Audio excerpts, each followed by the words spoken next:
దానికి అనుభవంలో కూడా తెలుస్తుంది ఈ విషయం. ఆయన ఏమి అతిశయోక్తి చెప్పలేదు. భగవంతుని చేరుకోవడానికి మనకు అనేక మార్గాలు ఉన్నాయి. యోగ మార్గం ఉంది, జ్ఞాన మార్గం ఉంది, కర్మ మార్గం ఉంది, భక్తి మార్గం ఉంది, ఇంకా రకరకాలు ఉన్నాయి. ప్రతి దాంట్లోనూ చాలా కష్టాలు ఉన్నాయి. యోగ మార్గంలోనే చేరుకోవాలంటే ముందు ప్రాణాయామం చేయాలి. కాసేపు ముక్కు పట్టుకోమంటేనే సత్యనారాయణ వ్రతం చేసేటప్పుడు మన ముక్కో ఆయన ముక్కో తెలియకుండా పట్టుకుంటున్నాం. ఊరికే ఇలా అండం అంతే. ఇది అక్కడ ఏదైనా ఉంటే తుడుచుకున్నట్టుగా. నిజానికి కేశవనామాలకి ముందు ముక్కు పట్టుకోవాలి, ప్రాణాయామం చెయ్యాలి, ఆచమనం చేయిస్తారు. ఎందుకంటే స్పష్టంగా గొంతులోంచి నామం బయటికి రావడానికి. ఇక దాని చుట్టూ సెంటిమెంట్లు పెంచేసుకోకూడదు. అది చుక్క కింద పడింది, చుక్క పైన పడింది, దాని ఉద్దేశం అది కాదు. ఈ ఆచమనం కాస్త నీళ్లు నోట్లో పోసుకుంటే గొంతులోంచి స్వరం శుభ్రంగా వస్తుంది. అందుకని కాస్త ఆచమనం చేయమన్నారు, ప్రాణాయామం కూడా చేయమన్నారు. చేస్తే ఒక ప్రాణాయామం కనుక సరిగ్గా చేయగలిగితే ప్రాణవాయువు మీదే మనస్సు ఆధారపడింది కాబట్టి మనస్సును నిలపడం చేతనవుతుంది. కానీ అది చాలా కష్టం. అందుకే అనాయత ప్రాణం. కవిత్వం ఎటువంటిది అంటే ప్రాణాయామం చేయాల్సిన పని ఏం లేదు. కవిత్వానికి ఎందుకు నేను పద్యాలు చెబుతూ ప్రాణాయామం చేస్తే పద్యాలు నడవవు. అసంయతాక్షం. సంయతాక్షం అంటే ఇంద్రియాలను నిగ్రహించుకోవడం. ఇంద్రియాలను నిగ్రహించుకునే పని కూడా లేదు. కవిత్వంలో నవరసాలు ఉంటాయి. శృంగారం, వీరం, కరుణం, అద్భుతం, హాస్యం, భయానకం, బీభత్సం, రౌద్రం, శాంతం అన్నీ ఉంటాయి. అన్నీ ఇంద్రియాలకి సంబంధించినవే, భావోద్వేగాలకు సంబంధించినవే. అందుకని కవిత్వం వింటే ఇంద్రియాలను నిగ్రహించుకోవాల్సిన అవసరం కూడా లేదు. మనకు చాలా ఇష్టమైన పని కదా. ఇంద్రియాలను నిగ్రహించుకోమంటే చాలా కష్టం. ఎవరు నిగ్రహించుకుంటాడు? నిగ్రహించుకోవాల్సిన అవసరం లేదు. అలా అబ్రహ్మచర్యం, నువ్వు బ్రహ్మచారి కూడా కావక్కర్లేదు అన్నాడు. సుఖంగా అన్ని భోగాలు అనుభవించవచ్చు, ఏమి ఇబ్బంది లేదు. అనశనాది ఖేదం. ఆహారం మానేసి ఉపవాసాలు చేయాల్సిన పని కూడా లేదు. శుభ్రంగా తినేసి కూర్చుని అన్నీ శుభ్రంగా తిని మధ్యాహ్నం కూర్చుని పద్యాలు పడుకోవచ్చు. నీకు ప్రాణాయామం కష్టం లేకుండా, ఇంద్రియ నిగ్రహం అనే కష్టం లేకుండా, బ్రహ్మచర్యం అనే ఇబ్బంది లేకుండా, ఈ ఉపవాసాలు దీక్షలు అనే బాధ లేకుండా భగవంతుడిని చేరుకోవాలంటే చిత్తం మహేశే నిభృతం విధాతుం.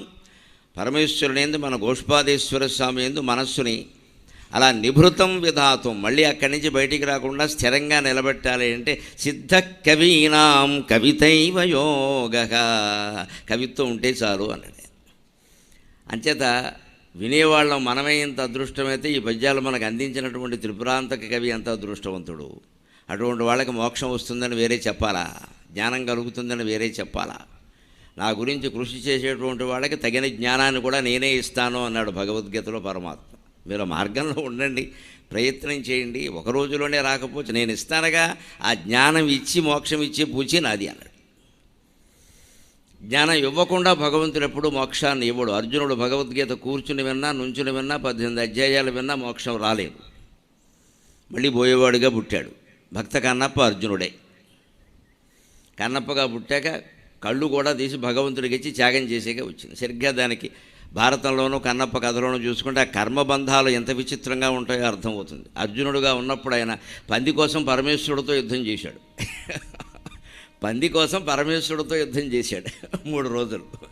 కన్నప్పగా వచ్చాక పరమేశ్వరుడు కనపడగానే పందిని వదిలేశాడు. ఆయన పందిని వేటాడడానికే వెడతాడు బయటికి. కన్నప్ప 12 ఏళ్ల వయస్సులో. అదేదో అటు పందిని వేటాడడం కష్టం కదా, పందిని పొడిచిన వాడే బంటూ, కందం రాసిన వాడే కవి అన్నారు. కందపద్యం రాయడం కష్టం, నిబంధనలు ఎక్కువ. రాయగలిగితే నిజానికి అలవాటు పడితే అంత సుఖమైంది ఇంకోట్లేదు. ఏ దేశంలో ఏ పేరైనా కందపద్యంలో ఇమిడిపోతుంది. ఉత్పలమాల్లో, చంపకమాల్లో అన్నీ ఇమ్మడవు. కానీ మీరు హిబ్రూ భాషలో ఉండే పదం, ఇరాన్ వాళ్ళ పదాలు, ఇరాక్ వాళ్ళ పదాలు తీసుకొచ్చినా కందపద్యంలో ఇమిడిపోతాయి. కానీ మరి అలవాడడం కష్టం. అందుకని కందం రాసిన వాడే కవి, పందిని పొడిచిన వాడే బంటూ అంటారు.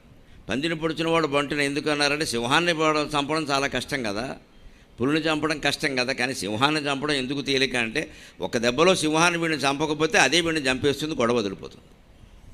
పంది ఎలా ఉంది అంటే అది జాబదు, వీడిని చంపదు, అది తప్పించుకుంటుంది. పైగా ఎక్కడ పడితే అక్కడ దూరిపోతుంది. సింహానికి ఎక్కడ పడితే అక్కడ దూరే అలవాటు లేదు. గుంటూరు శేషేంద్ర శర్మ గారు అంటాడు, నా శరీర అవయవాలకి నీచంగా వంగే భంగిమలు తెలియవంటాడు. ఎవరిని కాకాపడ్డా నాకు తెలియదు అనడానికి నా శరీర అవయవాలకి నీచంగా వంగే భంగిమలు తెలియవంటాడు. అలాగే సింహానికి ఎక్కడ పడితే అక్కడ దూరడం తెలియదు, పందికి అలాగా దూరిపోతుంది, ఓ ముళ్ళ పొదలో దూరిపోతుంది. ఈ గుర్రం మీద ఉండి పందిని వేటాడే రాజుగారు, సైనికుడు ఆ ముళ్ళ పొదలో దూరలేడు, వీడు తిరిగి వెళ్ళాలి. అది ఊళ్ళోంచి వెళ్ళిపోతుంది, వీడు హైవేలో కానీ వెళ్ళాడు, చస్తాడు. ఇక్కడ పంది ఎక్కడ వేటాడతాడు. అందుకని పందిని పొడిచిన వాడే అంటున్నారు. అలా చేయలేక కన్నప్ప ఇబ్బంది పడుతూ ఉంటే అయినా సరే దాన్ని వెనకాల పెడుతుంటే మర్రి చెట్టు కింద శివలింగం కనపడింది. ఏ పూర్వజన్మ సుకృతమో గుర్తొచ్చిందంతే. ఇదివరకు చచ్చాం, పరమేశ్వరుడు కనపడితే వదిలేసి పంది కోసం ఆయనతో దెబ్బలాడడం బుద్ధి ఉండాలి కదా ఎప్పటికైనా. యథవ పంది మనకెందుకైనా పరమేశ్వరుని పట్టుకున్నాడు అంతే. అక్కడే కూర్చున్నాడు, కదలేదు. అక్కడి నుంచే కన్నప్పకి మోక్షం వచ్చింది, అందరికీ తెలుసు. అంతే జ్ఞానాదేవతు కైవల్యం. శంకరాచార్య చెప్పింది పరమసత్యం. కర్మ మార్గం, భక్తి మార్గం, యోగ మార్గం, ఏ మార్గం వల్ల మోక్షం రాదు, కేవలం జ్ఞానాదేవతు కైవల్యం. జ్ఞానం అంటే అంతా ఒక్కటే, అంతా ఒక్కటే. ఒక్క మాటలో చెప్పచ్చు, పెద్ద వివరణ లెక్కల. అంతా ఒక్కటే. చరాచరాత్మక తనుధ్యానే భవానీపతే సాయుధ్యం. చరాచరాత్మకమైన ఈ జగత్తంతా ఒక్కటే అనడం అది కవిత్వం ద్వారా సాధించవచ్చు మనం. దాంట్లోనే అయ్యలరాజు త్రిపురాంతర కవి రచించినటువంటి రఘువీర శతకంలో కొన్ని పద్యాల ద్వారా నిన్న ఆ విశేషాలు తెలుసుకున్నాం. ఈవేళ మరికొన్ని విశేషాలు తెలుసుకుని మనం భక్తి జ్ఞాన వైరాగ్యాలతో రామచంద్రమూర్తి పాదసేవ చేసుకుంటూ జీవితాన్ని హాయిగా గడిపేటువంటి ప్రయత్నం చేద్దాం. ఇప్పుడు ఏమంటున్నాడంటే తర్వాత మరో అద్భుతమైన పద్యంలో రాముడుకున్నటువంటి ఒక నియమాన్ని ఈయన ఆక్షేపిస్తున్నాడు. నిజంగా నీకు నియమం ఉందా? ఏదో చెప్పేసావు గొప్పలకి, పత్రికల వారికి ప్రకటించావు, ఒకటే మాట, ఒకటే భార్య, ఒకటే బాణం. వారందరూ ఇంకా హెడ్డింగ్లు పెట్టుకుంటున్నారు అప్పటి నుంచి. నిజంగా నీకు ఈ నియమం ఉందా అంటున్నాడు. అవునా? ఇనుమారా ఆశ్రుతు నిల్పవు ఆడ వినుమారే మాటయున్ సాయకం వినుమా రాఘవ భూమి పూనవు ఇదిగాక ఇంకొండు మేలంచు నీవు ఇనుమారీ దురితంధకార పటలం వేరీతి వీక్షింతు ఉగ్ర నిశాటాంతక రామభద్ర రఘువీరా జనకీ నాయక. రామభద్ర రఘువీరా జానకీ నాయక. ఇనుమార ఆశ్రుతు నిల్పవు. ఒకటే మాట, ఒకటే బాణం, ఒకటే భార్య అని బాగా ఉందయ్యా నీకు ప్రచారం. అది మేము కాదనలేని విషయం. ఇది ఎవరి కోసం రెండో బాణం నువ్వు వేయాల్సిన అవసరం రాలేదు. ఒక్క మాట రామో ద్విర్నాభిభాషతే అని రాముడే అంటాడు స్వయంగా అయోధ్యకాండ. రాముడికి రెండో మాట మాట్లాడడం తెలియదు, మాట ఇస్తే కట్టుబడ్డమే అంతే. అందుకని అది మేము చూసాం వనవాసం విషయంలో. సరే, ఒకటే భార్య అనేది జగత్ప్రసిద్ధమైన విషయమే, అందులో అనుమానమేం లేదు. ఇంకా ఇనుమార ఆశ్రుతు నిల్పవు, ఇది కూడా ఉండాలి కదా. నిన్ను ఆశ్రయించిన వాడు నిన్ను రెండోసారి ప్రార్థించడానికి వీల్లేదు, ఇది కూడా ఉంటే బాగుంటుంది అంటాడు. నడిచే ఎద్దునే పొడవడం అని 4 రకాల మంచి లక్షణాలు ఉన్నవాడిని ఇంకొన్ని మంచి లక్షణాలు కలిగి ఉండరా అంటాం. అసలే మంచి లక్షణం ఒక్కటి లేకుండా చెడ్డ లక్షణాలు ఉండే సన్నాసి ఉంటాడే వాడిని ఏమంటాం తెలుసా మనం? శుభ్రంగా 3 పూట్ల భోజనం పెట్టి వాడు తాత పోలికంటాం. ఎంత గౌరవించామో. మంచివాడిని చెడగొడతాం. ఈ మంచివాడు ఎవడన్నా ఇంట్లో ఉంటే మంచి అమ్మాయి కానీ మంచి అబ్బాయి కానీ అన్ని పనులు వాడికే చెప్పి వాడిని చంటేస్తారు. వాడు మంచిదనం అంతా పోయేలాగా. ఈ బద్ధకస్తుడికి చెప్పరు. వాడికి ఎలాగో బద్ధకమే రా, నువ్వేమయ్యావు అంటారు. దీని గురించి చాలా సామెతలు ఉన్నాయి, తెలుగులో చెప్తే బాగుండదు. పెట్టేవాళ్ళకంటే పెట్టని వాళ్ళే ఎక్కువ అవుతారు. వీళ్ళకి పెట్టిన తల్లి పెట్టకపోయే అని చాలా ఉన్నాయి. మన ఇళ్లల్లోనూ అంతే. కాస్త మంచితనం ఉన్నవాడిని ప్రోత్సహించాలి. ముందు ఈ బద్ధకస్తుడిని కాస్త లేవగొడుతూ ఉండాలి. వీడికి బాగా ప్రాధాన్యం ఇచ్చి వాడు ఎలాగూ చేయడు, వాడంతే, వాడు వినడు అని రెండో వాడిని చంపేస్తే వీడు చచ్చిపోతాడు అన్యాయంగా. నడిచే ఎద్దునే పొడవడం అంట. ఇలా సరదాకి కవి కూడా ఏమంటున్నాడంటే దేవుడు తప్పితే మనకు ఆక్షేపించడానికి ఎవరండి అని అడిగి దేవుడే లోకువ. అందుకే నీకు ఇవన్నీ ఉన్నాయి కదా. ఆశ్రయించిన వాడిని మళ్ళీ రెండోసారి ఆశ్రయించేలా చేయొచ్చా? ఒకటే మాట, ఒకటే బాణం, ఒకటే భార్య ఉన్నవాడు ఇది మాత్రం పాటించలేవా? ఇనుమార ఆడ వినుమారేమాటయున్, రెండోసారి మాట్లాడవు కదా, ఒకటే మాట కట్టుబడి ఉంటావు కదా. సాయకం వినుమా రాఘవ భూమి బూనవు, యుద్ధంలో ఎవడి మీద రెండో బాణం వేసే అవసరం లేదు కదా, ఒకటే బాణంతో లేపేసావు కదా. అటువంటప్పుడు ఇదిగాక ఇంకొండు మేలంచు, దీనికంటే గొప్పది ఇంకోటి ఉందయ్యా. నిజం చెప్పాలంటే నీకు ఒక బాణం అయితే, ఒక భార్య అయితే మాకెందుకు వచ్చింది, మాకేం విషయం ఇవన్నీ? రావణాసురుడు ఎవడో చూసుకోవాలి. సీతాదేవికి ప్రయోజనం ఏంది? నీకు ఒక భార్య అయితే మాకేమైందయ్యా? సీతాదేవికి ప్రయోజనం ఏంది? మాకేమైంది? మాకేదైనా కావాలంటే నువ్వేం చేయాలంటే రామచంద్ర ఇనుమారీ దురితంధకార పటలం వేరీతి వీక్షింతువు, నేను చేసిన పాపాల సమూహం నీ దర్శనం వల్ల కూడా దగ్ధం కాలేదు అంటే అది నీ లోపమే కానీ నా లోపం కాదు అంటున్నాడు. ఇది భక్తుడి యొక్క స్వతంత్రం అంటే. నీ నెత్తి మీద తేలుందంటే నీ చేత్తో తీసేయనంటే, నీ గుళ్ళోకి వచ్చినా కూడా, దర్శనం చేసుకున్నా కూడా, నిన్ను కీర్తించినా కూడా, నా దురితాంధకార పటలం, ఈ పాపం అనేటువంటి చీకట్ల సమూహం ఇంకా ఉంది అంటే అది నీకు లోపమయ్యా. పోనీ నువ్వు అనొచ్చు, శ్రీరామనవమికి మొక్కుకోరా, ప్రతి ఏదో రాముడికి ఏదో ఏ వారం ఇష్టమో ఇంతవరకు మన వాళ్ళు ఎవరో నిర్ణయించలేదు అనుకుంటానా? అదో శివుడికి సోమవారం, ఆంజనేయ స్వామికి మంగళవారం పెట్టారు, రాముడికి ఏ వారం లేదు, ఖాళీగా ఉంది బుధవారం, అది ఆయనకి వారేద్దాం గొడవ లేకుండా. పైగా బుధవారం ఆయనకి నిజంగానే ఇష్టం అవుతుంది, నాకు ఎందుకు తోచిందో కానీ రామరక్షా స్తోత్రాన్ని బుధకౌశికుడు రచించాడు, గురుకౌశికుడు శుక్రకౌశికుడు రచించలేదు, బుధకౌశికుడు ఆయన పేరు. అందుకని బుధవారం రామచంద్రమూర్తికి ఇష్టం అనుకుని రాముడి గుళ్ళోకి బుధవారం పెడదాం, దానికేముంది గొడవ లేదు. అందుకని ఏదో ఇలాగ పోనీ 16 బుధవారాలు మొక్కుకోరా అంటావేమో, అన్ని మొక్కులు మొక్కితే నీ గొప్పతనం ఏముంది ఇక్కడ? ఇతర దేవతలకి నీకు తేడా ఏముంది? ఇతర దేవతలకి నీకు తేడా ఉంది. మనకి దేవతా విగ్రహాల్లో కూడా సులభమైనవి కొన్ని ఉన్నాయి, దుర్లభమైనవి కొన్ని ఉన్నాయి. శివుడు సులభ సాధ్యుడు, ఏమి లేదు, ఆయన నెత్తి మీద నీళ్లు పోసి 4 ఆకులు వేస్తే చాలు లొంగిపోతాడు.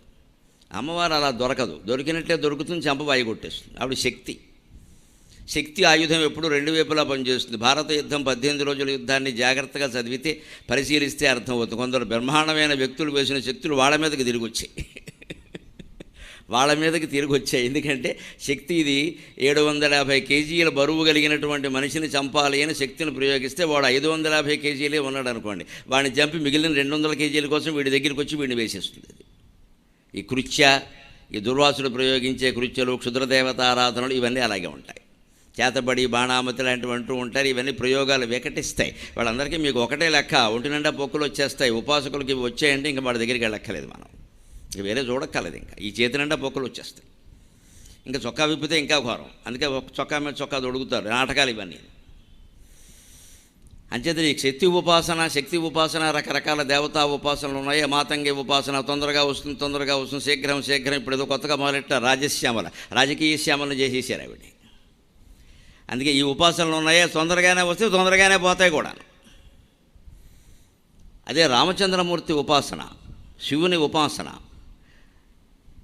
కృష్ణుని ఉపాసన, ఇవి సాత్విక ఉపాసనలు. ఇవి ఫలించడానికి ఆలస్యం కావచ్చు కానీ అపకారం చేయవు. నువ్వు అందులో చిన్న చిన్న దోషాలు చేసినా పర్వాలేదు, సరిపెట్టుకుంటారు. సాత్విక దేవతలు వాళ్ళు ఏ పదార్థాలు, ఒక సత్యనారాయణ వ్రతం చేసేటప్పుడు మనం ఏదైనా చిన్న తేడా పెట్టి అక్కడ మామిడి పండు బదులు అరటిపండు పెట్టినా, అరటిపండు బదులు నిమ్మ పండు పెట్టినా ఏమనుకోడు, ఏదో దొరికింది పెట్టాలి అనుకుంటాడు సత్యనారాయణ స్వామి. అది వేదం ప్రధానంగా సాగే శ్రౌత ప్రక్రియ. స్మార్త ప్రక్రియలు ఉంటాయి, ఆప్తికం ఉంది, అది స్మార్తం. అక్కడ మనం దర్భ అంటే దర్భ దొరకలేదని చెప్పి దానిమ్మాకులు పెడితే కుదరదు. అక్కడ దర్భ అంటే దర్భగడ్డి దొరకలేదని చెప్పేసి ఒట్టిగడ్డి పట్టుకొస్తే కుదరదు. దర్భ అంటే దర్భ. అది తద్దినంలో ఉండే మంత్రాలు, అక్కడ వాడే వస్తువులని ఈమెయిల్ పాస్వర్డ్, ఆ పాస్వర్డ్ అర్థమైతే ఇవన్నీ అర్థమవుతాయి. ఈమెయిల్ పాస్వర్డ్ ఎలా ఉంటే డాట్ అంటే డాట్, డాష్ అంటే డాష్, క్యాపిటల్ అంటే క్యాపిటల్, స్మాల్ అంటే స్మాల్ ఉంటే తప్ప అది ఓపెన్ అవ్వదు. అంచేది పితృదేవతలకు తీర్థం ఇస్తున్నామంటే బొట్టన వేలుతూ ఉన్నాయి, వాళ్ళు నీకు చిటింగ్ వేలు పెట్టామంటే వచ్చినవాడు వెళ్ళిపోతాడు. ఇది నాది కాదు అబ్బాయి అనుకుంటాడు వాడు. అది పాస్వర్డ్, అది సంకేతం, అది సంకేతం. స్వాహా స్వధా మతిర్మేధ శృతి స్మృతి రణుత్తమ, ఈ 6 నామాల్లో ఉన్నదంతా పితృదేవతల ప్రక్రియ. స్వాహా స్వధా మతిహి మేధ శృతి స్మృతి. అక్కడ శాస్త్రోక్తమైనటువంటి పితృకార్యాలకి భక్తి ప్రధానమైనటువంటి వ్రతాలు, నోములు మొదలైన వాటికి ఉండే తేడా చెబుతారు ఆ నామాల్లో. స్వాహా స్వధా మతిర్మేధ శృతి స్మృతి. అందుకని దేవతానుగ్రహాన్ని మనం పొందడంలో అడ్డదారులు, పక్కదారులు పనికిరావండి. సాత్విక మార్గం సుఖంగా ఉంది, అదే కవితా మార్గం. ఇలాంటివి చదువుతూ వింటూ ఉంటే మనస్సు నిలబడుతుంది, హాయిగా. నిలబడలేదు, ఇంకోసారి నిలబడుతుంది, అపకారం మాత్రం జరగదు. మనం అంతవరకు ఆగలేక ఏమనుకుంటాం, ముఖ్యంగా ఈ కలియుగంలో మనకి ప్రతిదీ తొందరగా జరగాలి, అది కూడా మనం అనుకున్నట్టు జరగాలి. బుధవారం అంటే బుధవారం అయిపోవాలి. ఎలా అయిపోతుంది? దానికి అదే రకంగా సరదాగా ప్రశ్నిస్తాడు ఆయన. మరి నేను చేసినటువంటి పాపాంధకార పటలాన్ని నువ్వు రెండోసారి చూస్తున్నావు అంటే అది నీకే అవమానం కదయ్యా. ఒకటే మాట, ఒకటే బాణం, ఒకటే భార్య ఉన్నవాడివి. భక్తుడి మీద కరుణార్ద్రపూరితమైనటువంటి చూపు కూడా ఒకటే ఉండాలి కదా. రెండోసారి నువ్వు చూడాల్సిన అవసరం రావద్దు కదా. ఉగ్ర నిశాట అంతక భయంకరులైన రాక్షసుల్ని చంపగలిగావు కదా. రామభద్ర రఘువీర జనకీ నాయక. ఇప్పుడు ఇప్పుడు మరో మాట చెబుతున్నాను, నీ వంటి వాడు లేడు కాబట్టే నిన్ను ఆశ్రయించానయ్యా. నీకంటే గొప్పవాళ్ళు, నీతో సమానమైన వాళ్ళు ఉంటే వాళ్ళనే ఆశ్రయించేవాడిని కదా, నేనేం వెర్రివాడినా. నేను స్పష్టంగా శాస్త్రాల్లో చూశా రామచంద్రమూర్తి, యనవంశోత్తమ వేదశాస్త్రములలో నే వింటిని, ఏ వింటివాడును నీకు సరిరాడు.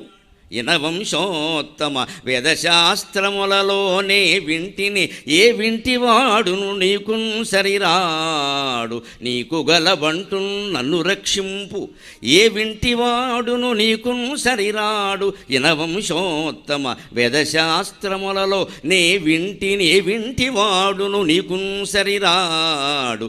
నీకు గలబంటు నన్ను రక్షింపు. కాలుని బంట్లన్ విదళింపగావలయు, కాలుని బంట్లన్ విదళింపగావలయు. నాలో నుండు మీ గండు మీర, నాలో నుండి మీ గండు మీర. అమోఘాస్త్రము విల్లుబోని రఘువీర జనకీ నాయక. నాలో నుండి మీ గండు మీర, అమోఘాస్త్రము విల్లుబోని రఘువీర జానకీ నాయక. యనవంశోత్తమ, సూర్యవంశంలో నీ అంత ఉత్తముడైన చక్రవర్తి ఉంటాడా? కాబట్టే ఎంతమంది పరిపాలించినా ఇప్పటికీ మంచి రాజ్యం అంటే రామరాజ్యమే. దిలీపుడో రఘుమహారాజు మరొకరు ఆయన కంటే గొప్పగా పరిపాలించవచ్చు. అసలు రామచంద్రమూర్తి పాలించినటువంటి ఆదర్శ పాలనా సూత్రాలన్నీ దిలీపునివి. రఘువంశం కావ్యం చదివితే అర్థమవుతుంది. దిలీపుని బాబుని అప్పటి నుంచి పూర్వం నుంచి ఉన్నాయి, కానీ వాటిని ఆయన అమలు చేసిన విధానం వేరు. ఇప్పుడు రాజకీయంగా పరిపాలన బాగుండాలంటే రెండు విషయాలు ఉండాలి, రఘువంశంలోనూ చెబుతారు. శాస్త్రం ఎప్పుడు చేతిలో ఉండాలట. మౌర్వి ధనుషి చాతత, విల్లు ఎక్కుపెట్టే ఉండాలట రాజు. శాస్త్రే శ్వకుంఠితాత్మ, ఎప్పుడు శాస్త్రం, రాజనీతి శాస్త్రం అని ఉంటుంది, అది ఎప్పుడు చదువుతూ ఉండాలి. ఎంతమంది చదువుతున్నారో తెలియదు, ఇప్పుడు తెలియదు. కనీసం ఎంఏ పాలిటిక్స్ అనే ఒక అర్హత పెడితే రాజకీయాలు కొంత బాగుంటాయి. ఎంఏ పాలిటిక్స్ చదవాలి, రాజకీయం ఏమంటే ప్రవచనాలు చెప్పాలంటే రామాయణ భారతాలు చదవద్దా? ఏం చదవకుండా వచ్చి కూర్చుంటారు ఇక్కడ? అవధానం చేయాలంటే ఏం చదవద్దా? వచ్చి కూర్చుంటారా? మరి ఇదే రాజకీయాలకి ఎందుకండి? అని ఏముండదు, పనికి మాలిన వాళ్ళంతా చేరతారు అందులో. ఖచ్చితంగా రాజకీయాలకి ఎంఏ పాలిటిక్స్ చదవాలి అని పెడితే తుక్కు గ్యాంగ్ మొత్తం 90% పోతుంది ఇక్కడి నుంచి. దొంగ డిగ్రీలైనా సంపాదిస్తారు కనీసం, దానికోసమైనా కొంత చదవాలి కదా. ఏమి పాలిటిక్స్ అనే స్పెల్లింగ్ రాయడం చేత కదా వాడు పాలిటిక్స్లో, ఎందుకంటే వాడు బాబు చేయరని వీడు చేరతాడు ఇక్కడ, వాడు ఆస్తులని వీడు కాపాడడానికి. మంటెత్తిపోతుంది నిజంగా మాట్లాడతాను, అందుకే ఎక్కువ మాట్లాడాను నేను. ఒళ్ళు మండిపోతుందండి నిజంగా, ఎవడు చేరుతున్నాడు ఏ రంగంలో అని. మా రంగాల్లో ఎవరైనా అనర్హులైన వ్యక్తులు వస్తే మీరు ఊరుకుంటారండి? రెండో రోజు వస్తారా జనం, పోతారు అక్కడి నుంచి. ఏ అర్హత లేని పనికిమాలిన రంగం ఏదంటే రాజకీయ రంగం. ప్రతివాడు అందులో చేరతాడు, ఖాళీగా ఉంటే అందులో చేరతాడు. అందుకే మొత్తం తగలబడింది. శాస్త్రే శ్వకుంఠితా బుద్ధికి మౌర్వీ ధనుషి చాతత. తస్య సమృతమంత్రస్య ద్వయమేవ అర్ధసాధనం, రఘువంశంలో చెబుతాడు కాళిదాసు. ఎప్పుడూ రాజ్యాంగంలో మంత్రివర్గ రహస్యాన్ని కాపాడుకోవాలి. రాజు ఆలోచన ఎవరికి తెలవడానికి వీల్లేదు. ఇవాళ ఇంకా ఆలోచన కూడా లేకుండానే మీడియాలో వచ్చేస్తుంది. పైగా ఒక మీడియాలో ఒకలా వస్తుంది, ఇంకో మీడియాలో ఇంకోలా వస్తుంది. ఏ మీడియా ఏడవాలో మనకి తెలియదు. ఎప్పుడు పరిపాలన బాగుండాలంటే రామచంద్రమూర్తి పరిపాలన ఎందుకు బాగుంటుంది? మౌర్వీ ధనుషి చాతత, ధనుస్సులో మౌర్వి అంటే వింటినారు, ఇలా లాగిపెట్టే ఉన్నాడు ఇక్కడ. ఆత్మసద్య ధనుషా విశుస్పృశౌ సన్నద్ధ కవచీ ఖడ్గి అని రామరక్షా స్తోత్రంలో చెప్పినట్టే. ఎప్పుడు ధనుస్సు ఎక్కుపెట్టే ఉన్నాడు ఆయన. అంటే తేడా వస్తే తోలు తీస్తా, అలా ఉంటేనే పరిపాలన నడుస్తుంది. ఆ తేడా పాలించేవాళ్ళైనా వస్తే నమశివాయ, చేసేదేం లేదు ఇక్కడ. మళ్ళీ ఆ పరిపాలన ఎలా ఉండాలి? వాడి ఇష్టం వచ్చిన ఉండకూడదు. శాస్త్రే శ్వకుంఠితా బుద్ధికి, రాజనీతి శాస్త్రం, మనుధర్మ శాస్త్రం దగ్గర నుంచి రాజ్యాంగం వరకు ఎలాంటి పరిపాలన చెప్పాయో అందులో మంచి విషయాలని జాగ్రత్త తీసుకుని అలాగే పరిపాలించాలి. అంటే ఆ గ్రంథాలు చదవాలి. ఇక రామరాజ్యం ఎందుకంత బాగుంది అంటే ఆయన 13 ఏళ్లకే ఆ గ్రంథాలన్నీ చదివాడు. నిన్న మనం దండి దశకుమారి చరిత్రలో ఏం చెప్పుకున్నాం అవన్నీ చదివాడు ఆయన 13 ఏళ్లకే. కాబట్టి పరిపాలన బాగుంది. చదవగానే సరిపోయిందో, చదివిన వాళ్ళు చాలామంది ఉన్నారు. చదివిన ఆచరించొద్దు, ఆచరణలో పెట్టద్దు, ఆచరణలో పెట్టాడు. అందుకని పరిపాలన బాగుంది. అందుకని ఇక్కడ అంటున్నాడు కవి ప్రత్యేకంగా, నీ వంటి విలుకాడు లేడు అని వేదశాస్త్రాలు అన్నింటిలో చెప్పాడు. సూర్యవంశంలో ఎంతమంది ఉన్నా నీ పేరే చెప్పుకుంటున్నారు ఇప్పటికీ. యనవంశోత్తమ వేదశాస్త్రములలోనే వింటి, వేదంలో, శాస్త్రంలో, పురాణాల్లో, ఇతిహాసాల్లో, కావ్యాల్లో రామనామం లేని శబ్దం గ్రంథం ఉందా? రాముడి గురించి ఎంతమంది ఎన్ని రకాలు చెప్పారు. ఇప్పుడు కొత్తగా ఏదైనా సినిమాది, సాంఘికమైన సినిమా తీయాలనే రామాయణమే ఆధారం. రామాయణమే ఆధారం. మళ్ళీ రామాయణం మీద కొన్ని 500 కోట్లు పెట్టుబడి పెట్టి కొత్త సినిమా తీయడానికి సిద్ధంగా ఉన్నారు. రాముడి ప్రభావం ఎప్పటికి ఉంది అనడానికి నిదర్శనం. 500 కోట్లు పెట్టుబడి సామాన్యం కాదండి. అంటే ఇప్పటికీ కోట్లు నష్టపోయినా సరే, దెబ్బతిన్నా సరే, విజయం సాధించినా సరే, సీతారాముల మీద నమ్మకం జాతికి చెదరలేదు అనడానికి ఇది ఉదాహరణ అండి. ఇంకేం ఒక్కరు అలా తీస్తేనే చూస్తా. నువ్వు సోషల్ సినిమా తీసినా సరే రామాయణమో భారతం అందులో ఉండాల్సిందే. నీ ఇష్టం వచ్చిన స్టోరీ పెడితే చూడరు. ఇక్కడ ఆ కథ వింటూ ఉంటే రామాయణ కథో భారత కథో గుర్తు రావాలి. అప్పుడు జనాన్ని ఇష్టంగా చూస్తారు. దాన్ని రిజంబ్లెన్స్ అంటారా ఇంగ్లీషులో. అలాగే ఇప్పటికీ అవే ఆధారం. మంచికి చెడ్డకి నాటికి మీరు విమర్శించండి, ప్రశంసించండి, దానికి అదే ఆధారం. అలాగా ఈ చరిత్ర ప్రసిద్ధమైందయ్యా. నేను పురాణాల్లో, ఇతిహాసాల్లో ఉన్నా నీ వంటి వాడు నే వింటిని ఏ వింటి వాడునో నీకును సరిరాడు. ఇది ప్రయోగం అంటే, అనుప్రాస ప్రయోగం అంటే ఇది. యమకానుప్రాస అంటారు దీన్ని. అచ్చులతో, హల్లులతో పాటు అచ్చులతో కూడా 2 అక్షరాల కంటే ఎక్కువగా వరుసగా వస్తే దాన్ని యమకానుప్రాస. నే వింటివాడు, నే వింటి అని 2 వచ్చింది. కానీ విడదీస్తే నే విన్నాను. ఏ వింటి వాడును నీకును సరిరాడు, నే వింటి వాడును నీకును సరిరాడు. నే విన్నానయ్యా, విల్లు పట్టుకున్నవాడు ఎవడు నీతో సరిచ్చేవాడు ఇంకొకడు లేడయ్యా. అందువల్ల నీకు గల బంటు నన్ను రక్షింపు. నీకు గల బంటునంటే నీకు నేను ఒక్కడనే బంటుని రిజర్వేషన్ చేసేసాడు. అది భక్తి తీవ్రత. ఎప్పుడు దానికే భగవంతుడు లొంగుతాడు. నన్ను మించిన భక్తులు నీకు ఎవరున్నారా చూపించవా అని అనాలంటే ఎంత చిత్తశుద్ధి ఉండాలండి, ఎంత చిత్తశుద్ధి ఉండాలి. నన్ను మించిన భక్తులు నీకు ఎవరున్నారు? మా అమ్మవారితో నేను అన్నాను ఒకసారి బాధ కలిగి, నీ దివ్య తేజమ్ము కన్గొనగా నేను తపస్విన కవిత నీకుల్లోకువ నను మన్నింపవు నాకు గన్పడవుగా నా పద్య నైవేద్యముల్ నిను తృప్తింబడయంగజేయవకట. నను మన్నింపవు నాకు గన్పడవుగా నా పద్య నైవేద్యముల్ నిను తృప్తింబడయంగజేయవకట. నీ దివ్య తేజమ్ము కన్గొనగా నేను తపస్విన, నీ దివ్య తేజమ్ము కన్గొనగా నేను తపస్విన కవిత నీకుల్లోకువా, నేను తపస్విన కవిత నీకుల్లోకువా. ఇంతకంటను ప్రేమించెడు వారెవరె భవానీ నాకు చూపింపుమా అని ఒళ్ళుమంటే మా అమ్మవారితోనే అన్నా. నాకంటే నేను ఎవరు ప్రేమిస్తున్నారో నాకు చెప్పమాన. భవానీ అంటే అమ్మవారు, అపార్థాలు తీసుకురాకండి. అంతే భక్తుడు బాధపడితే అలాగే ఉంటుంది పద్యం. నేను ఎన్నో పద్యాలు రాశాను, అమ్మవారి మీదే 200 రాశానండి. అనుమానం ఎలా. ఇష్టదైవమని పుస్తకం వేశాం. మనం ఆరాధించే ప్రధాన దేవతలు 13 మందిని ఎన్నుకుని 13 మంది మీద 500 పద్యాలు రాస్తే అందులో అమ్మవారి మీదే 200 పద్యాలు ఉన్నాయి. మరి ఇన్ని పద్యాలు ఎవడు రాశాడో చెప్పు, నేను చూపిస్తున్నాను, నాకు చూపించు. ఇంతకంటెను ప్రేమించడు వారెవరె భవానీ నాకు చూపింపుమా అని. అలాగే ఇక్కడ ఉంటున్నాడు త్రిపురాంతకుడు కూడా. నీకు గల బంటు నన్ను రక్షింపు. నీకున్నవాడిని నేను ఒక్కడైనా, ఎక్కువ మంది ఏం లేరయ్యా. ఎక్కువ మంది ఉన్నా నీకు లోటు ఏమిటయ్యా, ఎంతమంది నేను కాపాడతావు. నీకు గల బంటు నన్ను రక్షింపు. ఎందుకు రక్షించాలంటే కాలుని బంట్లను విదళింపగా వలయు. యమధర్మరాజు రేపు పొద్దున నన్ను తీసుకెళ్ళిపోతే ఎవడు రక్షిస్తాడయ్యా. బద్వాగళే యమభట బహుతర్జయంతక కర్షంతి యత్ర భవపాశశతైర్యుతం మాం ఏకాకినం పరవశం చకితం దయాళో, ఏకాకినం పరవశం చకితం దయాళో. లక్ష్మీ నృసింహ మమ దేహి కరావలంబం, హే లక్ష్మీ నృసింహ మమ దేహి కరావలంబం. భూమండలం మీద ఏదైనా గొడవ అయితే పోలీసుల్ని పిలుస్తాం, బంధువుల్ని పిలుస్తాం, మిత్రుల్ని పిలుస్తాం. యమలోకానికి యమకింకరణ తీసుకుంటున్నాం, ఎవరిని పిలుస్తామంటే నో పోలీస్ స్టేషన్. భగవంతుడిని పిలవాలి, ఇంకెవరు. అందుకే శంకరాచార్య స్వామి ఆ స్తోత్రంలో అలా అంటారు. కాలుని బంట్లను విదళింపగా వరజు. నేను ఏ పాపాలు ఏ జన్మల్లో చేశానో, ఎన్ని అనుభవించానో, ఇంకా ఎన్ని అనుభవించాలో నాకు తెలియదు నాయన. వాటిని అనుభవింపజేయడం కోసం గరుడ పురాణంలో చెప్పిన ప్రకారం 21 రకాల నరకాల శిక్షల కోసం నన్ను భటులు లాక్కెళ్ళిపోతున్నాడు. ఎవడు రక్షిస్తాడు? కాలుని బంట్లను విదళింపగా వలయు. ఎందుకు? దానికి ప్రమాణం ఏమిటి? రామరక్షా స్తోత్రం. తద్భర్జనం భవబీజానాం ఆర్జనం సుఖ సంపదాం తజ్జనం యమదూతానాం రామ రామేతి గర్జనం. జన్మలు ఇచ్చేటువంటి బీజాలనన్నీ మార్చేసేది రామనామం. భర్జనం భవబీజానాం ఆర్జనం సుఖ సంపదాం. మనకి సుఖాలని సంపదల్ని అందించేది కూడా రామనామమే.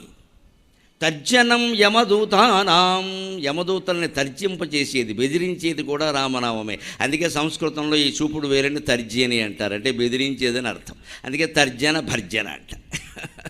ఏదైనా చర్చ జరిగితే తర్జన భర్జన జరిగిందని. చర్చల్లో ఒక్కోసారి బెదిరిస్తాడుగా ఎవడన్నా తర్జనం అనమాట. భర్జనం అంటే వేపుడు మొక్కలు వేయించినట్టు అటు ఇటు తిప్పడం. చర్చ అంటే అదేగా. అందుకని ఊరికే తర్జన భర్జన చేశారు అంటారు. మధ్యలో బెదిరిస్తూ ఉంటారు. వేపుడు మొక్కల్లాగా అటు ఇటు వేపుడు మొక్కలు అటు ఇటు వేయించకపోతే ఓ పక్క వేగితే రెండో పక్క మాడిపోతాయి. ఇవన్నా మీకు ఎలా తెలుసు అనకండి, చేస్తుంటే చూశాను, మనకు అనుభవం లేదు. అందుకని అలా తిప్పుతూ ఉండాలి. అక్కడ కూర్చొని ఇళ్ళకి అదే పని పాపం. అది లేకపోతే అవి మాడిపోతాయి, ఓ పక్క పచ్చిగా అవుతాయి. ఆ వేపుడు మొక్కలు తిప్పినట్టే వేయిస్తూ ఉంటారు. చర్చ అంటే అది. టీవీలో చర్చ ఏమీ తెవలదు. ఏ పార్టీ వాడు ఆ పార్టీ వాడు మాట మాట్లాడితే మనకు టైం దండగా. ఊరికే అటు ఇటు తిప్పడమే దాన్ని. ఇదే తర్జన భర్జనం. అందుకని రామనామం భవబీజాలని భర్జనం చేస్తుంది, సుఖ సంపదలని ఆర్జనం చేస్తుంది, యమదూతలని తర్జనం చేస్తుంది. నా భక్తులు జోలికి రావడానికి నువ్వెవడెవరా అంటుంది ఖచ్చితంగా. అందుకని కాలుని బంట్లను విదళింపగా వలయు నాలో నుండి మీ గండు మీర అమోఘాస్త్రము విల్లుబూని. అమోఘమైన అస్త్రాన్ని వింటిని ధరించి నాలో ఉండవయ్యా అంటున్నాడు ఆయన. రామ రామేతి రామభద్రేతి రామచంద్రేతి వా స్మరన్ నరో నలిప్యతే పాపై భుక్తిం ముక్తిం చ విందతి. బుధ కౌశికుడు మాట రామరక్షా స్తోత్రంలో. అందరికీ చెబుతున్నానమ్మా, మహిళలకి ప్రత్యేకంగా చెబుతున్నా. ఎప్పుడైనా కాస్త భయం అనిపిస్తే, ఒంటరిగా ఇంట్లో ఉండాల్సి వస్తే, ఒంటరిగా ప్రయాణం చేయాల్సి వస్తే ఎవరైనా సరే రామరక్షా స్తోత్రం చదవండి. అంతకు మించి కాపాడేటువంటి స్తోత్రం లేదు నిజానికి. అద్భుతమైన స్తోత్రం. 29 శ్లోకాలు 30 శ్లోకాలు ఉంటే అద్భుతమైన స్తోత్రం. ప్రతిదీ రక్షిస్తాడు. రాముడు రక్షిస్తాడు, లక్ష్మణుడితో సహా రక్షిస్తాడనే ఉంటుంది. మన భయాలన్నీ పోతాయి, మన ధైర్యాలన్నీ పోతాయి. ఈ ఊరికే ఈ భయాలు పోగొట్టుకోవడానికి, కోరికలు తీరడానికి మతాలు మారిపోవలసిన అవసరం లేదమ్మా. మన మతంలోనే 100 మంది దేవతలు ఉన్నారు. వీళ్ళు కాకపోతే వాళ్ళు. ఎన్ని కోరికలైనా తీర్చడానికి, ఎన్ని భయాలైనా పోగొట్టడానికి 3 కోట్ల మంది దేవతలను కలిగిన మతం ప్రపంచంలో హిందూ మతం ఒకటే. ఇక లేదు, ఇక పుట్టదు. మతం మారాల్సిన అవసరం ఇతరుల వరకైనా ఉంటుంది కానీ హిందువై పుట్టిన వాడికి ఉండదు. మన దగ్గరే ఉన్నారు బోడు మంది. నీకు ఏం కావాలంటే అంతమంది మినిస్టర్లు, అన్ని కౌంటర్లు ఉన్నాయి ఇక్కడ. అంటే ప్రయాణం చేస్తున్నావు, రామరక్షా స్తోత్రం చదువుకోవాలి. అప్పుడు కూడా ఏదో ఫోన్ ఎట్టి కెలకడం. ఇక్కడ అరచేతిలో శ్మశానం. దాని బదులు చదువుకోవచ్చు కదా, అందులోనే అది పెట్టుకోవచ్చు కదా, ఎవరొద్దన్నారు. అంత ధైర్యాన్ని ఇస్తుంది ముందు. ఆత్మవిశ్వాసం పెరగాలంటే పరమాత్మ విశ్వాసం ఉండాలి. పరమాత్మ విశ్వాసం పెరగాలంటే ఆత్మవిశ్వాసం ఉండాలి. రెండు భేదమేం కాదు. ఆత్మజీవుడు, పరమాత్మ దేవుడు, అంతకంటే ఉంది. ముందు నీకు దేవుడి మీద విశ్వాసం ఉంటే నీ మీద నీకు నమ్మకం కూడా పెరుగుతుంది. రక్షించడానికి ఒకడున్నాడంటే ముందు ధైర్యం వస్తుంది. ఆ ధైర్యమే ఆత్మవిశ్వాసాన్ని పెంచుతుంది. ఈ ధైర్యం ఎప్పుడైతే పెరిగిందో నా పనులు నేను చేసుకోగలను, నేను ఒంటరిగా ప్రయాణం కూడా చేయగలను అన్నావు. నువ్వే దేవుడు, నీతో కూడా దేవుడు ఉన్నట్టే, వేరే చెప్పేదేవుడు. ఇంకా ఈ రెండు పరస్పర ఆధారితాలు. ఆత్మవిశ్వాసం, పరమాత్మ విశ్వాసం. ఈ విజయాన్ని సాధించడానికైనా 6 మెట్లు 7 మెట్లు 16 మెట్లు ఉండవు. 2 మెట్లు ఉంటాయి. ఒకటి ఆత్మవిశ్వాసం, 2 పరమాత్మ విశ్వాసం. ఇవి ఉంటే ఎవరైనా సాధిస్తారు. అది అందుకని నేను ఇంతమందిని నువ్వు కూడా ఇలా చేస్తా. నీ గురించి నేను విన్నానయ్యా, నన్ను రక్షింపు. కాలుని బంట్లను విదళింపగా వలయు నాలో నుండి మీ గండు మీర అమోఘాస్త్రము విల్లుబోని రఘువీర జానకీ నాయక. అమోఘమైన అస్త్రాన్ని వింటిని కూడా ధరించి నాలో ఉండ